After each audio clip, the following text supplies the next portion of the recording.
Just looking at the goals, we got 4 goals, Ale. You did pick Ferran as well to shine, and that's exactly what he did.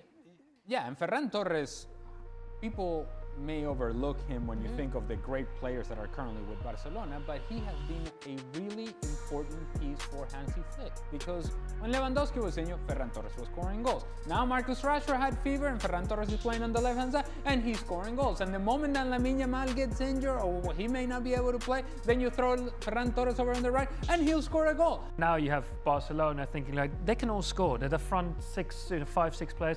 They can all score. Ferran Torres being one. Rafinha came on.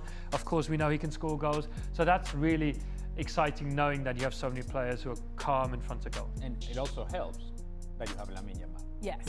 International break periods are often fertile ground for all kinds of rumours. At Barca, the recent focus has been on finding a new striker, Harry Kane, Julian Alvarez. Some even dismissed Robert Lewandowski before his contract was up, as if a renewal were impossible. But with the Polish forward, it's never wise to jump to conclusions. He's a specialist at proving critics wrong.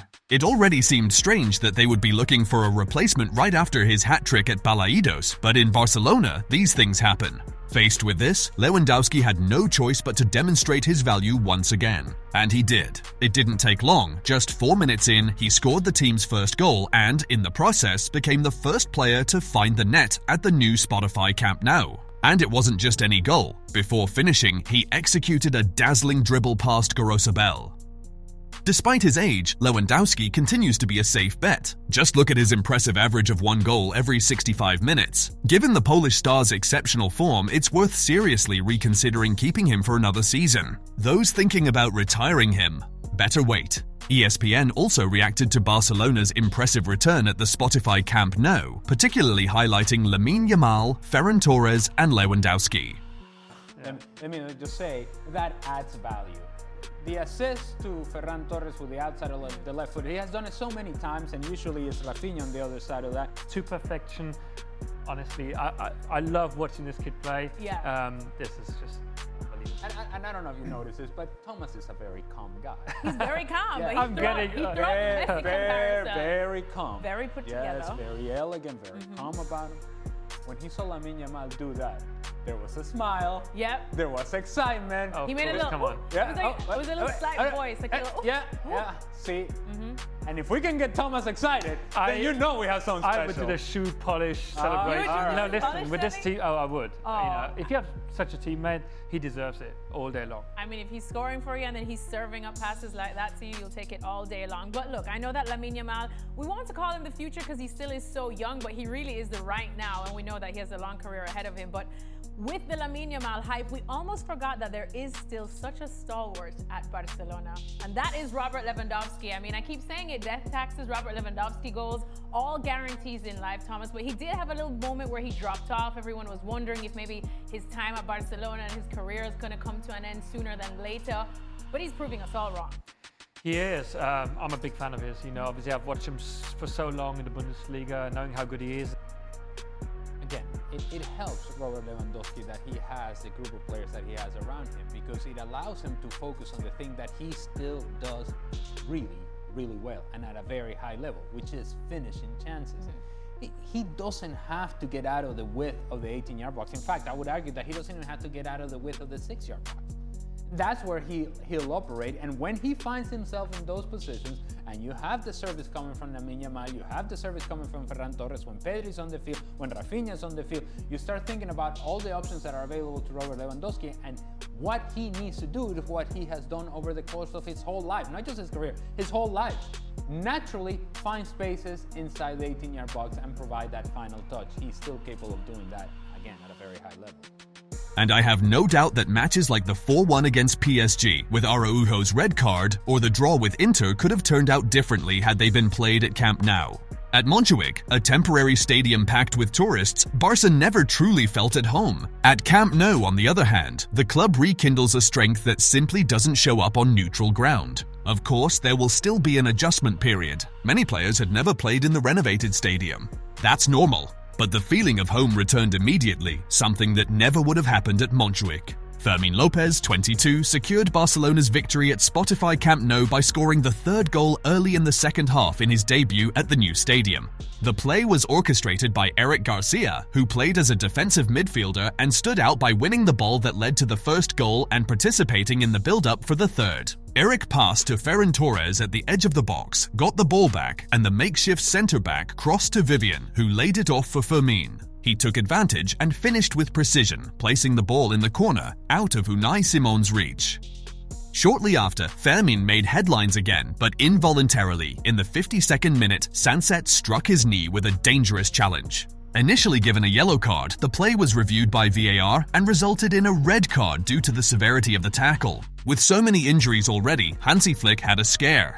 Fermín was heavily involved in Barca's offensive play, providing assists, pressing the opponent's build-up, and making runs into the box. He continues to show why he has become essential for Hans-Dieter Flick. Aggressive, intelligent, with excellent timing arriving in the box and a hunger for goals. Today, he's one of the most decisive midfielders in the squad. Once again, he delivered a big performance.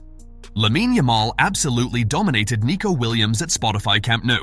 He had another spectacular match. He took part in 86 actions, completed 8 dribbles, won half of his duels, and delivered 2 assists, including a perfect trivela to Ferran Torres and the absurd play that led to the 4th goal, with a dribble, burst of acceleration, and precise final pass. Lamine was crucial to this game. He attempted far more than he managed to finish as he searched for a goal of his own, but his persistence kept Athletic's defenders on high alert, with Berenguer even switching sides mainly to help mark him. It's incredible how an 18-year-old can have such game intelligence, creativity, and decisive ability. In the second half, he forced a few plays trying to score, normal for someone so young with the match practically decided. Ferran is in tremendous form. He moves well, is always available, attacks space intelligently, and is already up to 9 goals this season. Yes, he misses plenty, but he's always there, and that in itself is a quality. Today he scored twice, both in great combinations with Lamine. Gerard Martin impressed as the left-sided centre-back, strong, fast, simple, and effective. Dani Olmo didn't impress anyone. He was lost in the first half and only had a few chances in the second when Athletic Bilbao were down to 10 men. He couldn't bring fluidity to the team's passing game, nor finish plays in the final third near the opponent's box. He missed a clear goal-scoring opportunity. Barca played out of pressure extremely well and pressed even better. They won with authority, didn't concede dangerous counterattacks, and controlled every moment of the match. The saga involving Nico Williams has returned to the spotlight. For the second time, the Athletic Bilbao winger decided not to sign with Barcelona, even after weeks of negotiations. And the Camp Nou crowd did not forgive him. The Spaniard was booed from the first to the last minute of the match. Even during warm-ups, you could already feel the fans' anger. When the announcer read the starting lineup and Nico Williams' name came up, a wave of boos swept through the stadium. And it continued throughout the entire game. Every time he touched the ball, the reaction was the same. It didn't matter whether he was on the right or left wing, the frustration from the crowd was obvious.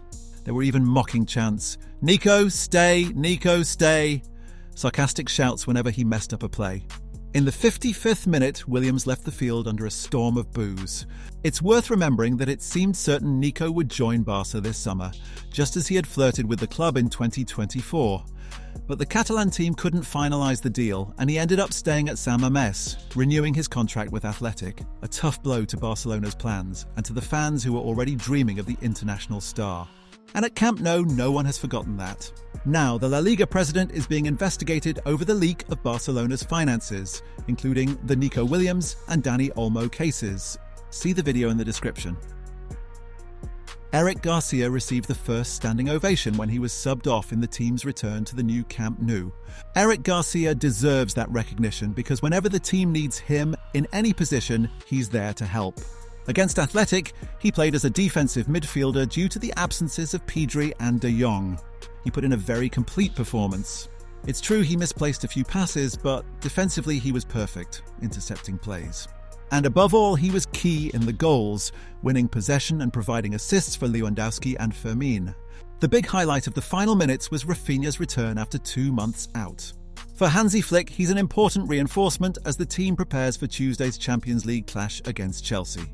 The English side beat Burnley 2-0, but they still show weaknesses that Barcelona can exploit, and there's a real chance of returning from England with a win.